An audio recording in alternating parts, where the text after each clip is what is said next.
अस्सलामुअलैकुम। तो व्यूअर्स, आप देख रहे हैं यूट्यूब चैनल रज़िया का किचन। आम का सीज़न है और बड़ी ईद की आमद है।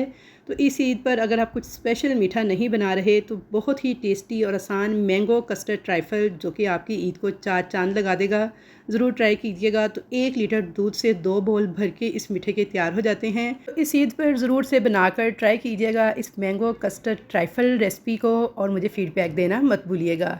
रेसिपी पसंद आए तो लाइक और शेयर ज़रूर कीजिएगा। चैनल पर नए हैं तो जल्दी से चैनल को कर लें सब्सक्राइब। तो चलिए हम अपनी रेसिपी बनाना स्टार्ट करते हैं। तो सबसे पहले एक पैन के अंदर मैं ले रही हूँ 1 लीटर फुल फैट क्रीम वाला दूध।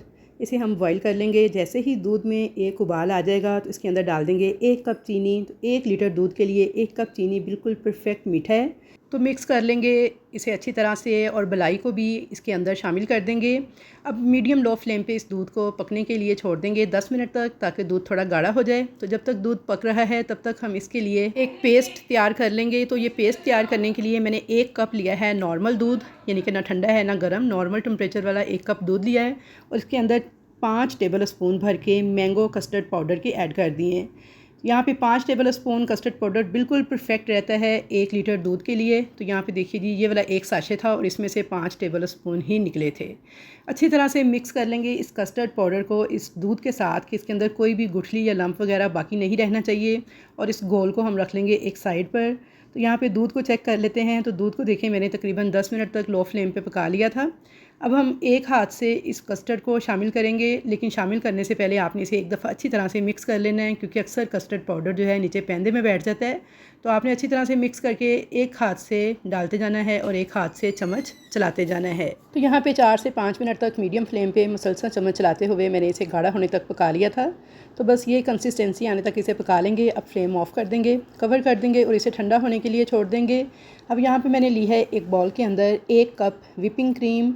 और क्रीम को मुकम्मल तौर पे ठंडा होना चाहिए ताकि ये अच्छे तरीके से विप हो जाए। तो यहाँ पे अगर आपके पास विपिंग क्रीम ना हो तो आप टेट्रा पैक क्रीम भी इस्तेमाल कर सकते हैं। तो क्रीम को यहाँ मैंने अच्छे तरीके से विप कर लिया था 4 से 5 मिनट बीटर को चलाते हुए हाई स्पीड पर। तो ये देखिए क्रीम हमारी विप हो गई है। तो चेक कर लेते हैं। तो ये देखिए सॉफ्ट पीक्स आने तक इस तरह के आपने क्रीम को विप कर लेना है। ये देखिए बॉल को मैं उल्टा कर रही हूँ तो क्रीम बड़े अच्छे से विप हो चुकी है। अब 2 अदद मैंने बड़े साइज़ के आम लिए हैं, इनको छील लेंगे। छील के आपने एक आम के छोटे छोटे क्यूब्स काट लेने हैं और दूसरे आम में से आपने आधे आम को ब्लेंडर जग में डाल के आम की एक प्यूरी तैयार कर लेनी है। बगैर पानी डाले बस थोड़ा सा आम डाल के आप इसे ब्लेंड करेंगे तो मैंगो प्यूरी तैयार हो जाएगी। तो अब यहाँ पे मैंने 1 अदद केक स्पंज लिया है जो कि मैंने 2 अदद अंडों से तैयार किया है।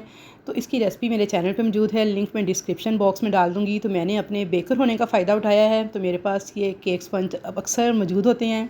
तो मैंने उन्हीं में से एक लिया है और इसे कट कर लिया है। लेकिन अगर आपके पास ये स्पंज ना हो या आप नहीं घर पे बनाना चाह रहे तो आप कोई सा भी टी केक यूज़ कर सकते हैं। लेकिन अगर घर पे बना लेंगे तो ये बहुत ही बजट फ्रेंडली रेसिपी है।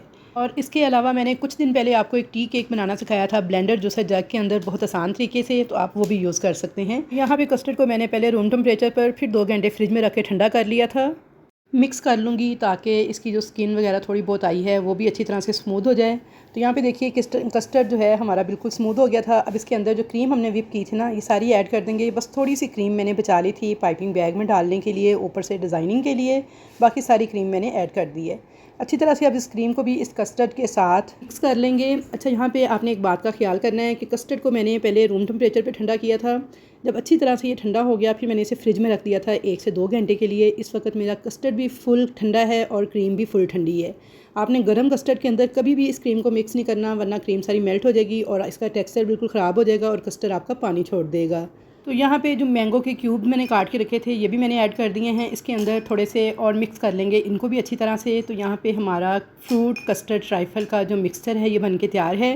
तो बस इसे अच्छी तरह से आपने ठंडा करके फिर मिक्स करना है। ये मैं आपको बड़ी अहम टिप बता रही हूँ कि अगर आप इसे गरम गरम फ्रिज में रखेंगे ना कस्टर्ड को, तो ये पानी छोड़ देगा और पतला सा हो जाएगा। अब जो केक मैंने रखा था कट करके, उसके स्लाइस तो है मैं अरेंज कर लूँगी 2 बॉल्स के अंदर। तो भी बस आप यहाँ पे फ्रूट केक भी यूज़ कर सकते हैं। घर पे टी केक बनाना चाह रहे हैं तो बहुत आसान सी रेसिपी मैंने आपके साथ शेयर की हुई है टी केक बनाने की, आप वो भी यूज़ कर सकते हैं। केक स्पंज भी इस तरह से बना इसको भी यूज़ कर सकते हैं, ये आपकी अपनी चॉइस है। बेहतर है कि घर पे बना लें, अच्छा मोटी सी लेयर लगेगी केक की नीचे तो अच्छा बनेगा ये मीठा। तो तो यहाँ पे केक्स को अरेंज कर लेंगे। उसके अलावा ये कि आपने कस्टर्ड को हमेशा ठंडा करके अच्छी तरह से फिर फ्रिज में रखना है। अगर आप नीम गर्म या गर्म कस्टर्ड को रखेंगे ना फ्रिज में, तो वो पानी छोड़ देगा और पतला सा हो जाएगा, जिससे उसका टेस्ट भी ख़राब हो जाता है और टेक्सचर भी।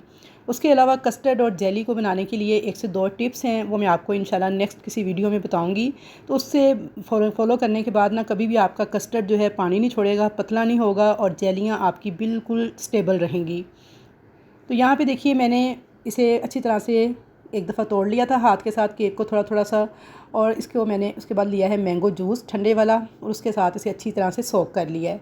तो आपने केक को इस तरह अच्छी तरह से सोक कर लेना है मैंगो जूस के साथ या जो भी फ्लेवर आपको पसंद हो। मैं यहाँ पे मैंगो तैयार कर रही हूँ, मैंगो फ्लेवर का कस्टर्ड, तो इसलिए मैंने मैंगो वाला यूज़ किया है। अब इसके ऊपर थोड़े से मैंगो के चंक्स डाल देंगे जो कि काट के रखे हुए थे, और उसके बाद हमने जो कस्टर्ड तैयार किया था वो इसके ऊपर इस तरह से प्लेन करके इसे लेवल कर लेंगे। अब इसके ऊपर आप अगर चाहें बड़े वाला बोल इस्तेमाल करेंगे तो 2 से 3 लेयर्स भी लगा सकते हैं केक की और कस्टर्ड की, लेकिन मैंने मुनासिब साइज़ का बोल यूज़ किए हैं तो मैंने सिंगल लेयर लगा के ही इनको रेडी कर लिया था। अब इसे अच्छे से प्लेन कर लेंगे और थोड़ी सी व्हिपिंग क्रीम जो है मैंने एक पाइपिंग बैग में भरी थी, उसके साथ मैंने इस तरह से लाइन्स लगा के इसके ऊपर डिज़ाइन बना लिया था। और थोड़ी सी मैंने जो मैंगो प्यूरी आपको कहा था ब्लेंडर जग में तैयार करने को, वो भी मैंने भर ली थी एक पाइपिंग बैग में, और उसके साथ भी इस तरह से लाइनें लगा ली थी। एक टूथपिक आपने लेनी है, इसे ऊपर और नीचे की तरफ चलाएंगे तो इस तरह का एक डिज़ाइन बन जाएगा, बहुत ज़बरदस्त और दिलकश लगता है ये। उसके बाद 1 ml नोज़ल थी जो कि मैंने डाली है इसके अंदर पाइपिंग बैग में, और व्हिपिंग क्रीम जो थोड़ी सी बचाई थी वो मैंने डाल दी थी इस पाइपिंग बैग में, और इसके साथ इस तरह से इसके बॉर्डर पे डिज़ाइनिंग बना लेंगे।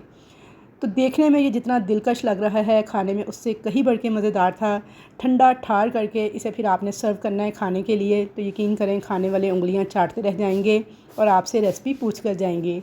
आई होप व्यूअर्स कि आपको मेरी आज की ये रेसिपी पसंद आएगी। रेसिपी अगर अच्छी लगी है तो जल्दी से वीडियो को लाइक कर दें, शेयर कर दें और चैनल को कर लें सब्सक्राइब। तो इंशाल्लाह ताला मुलाकात होगी आपके साथ एक अच्छी और नई रेसिपी के साथ। तब तक के लिए अल्लाह हाफिज़।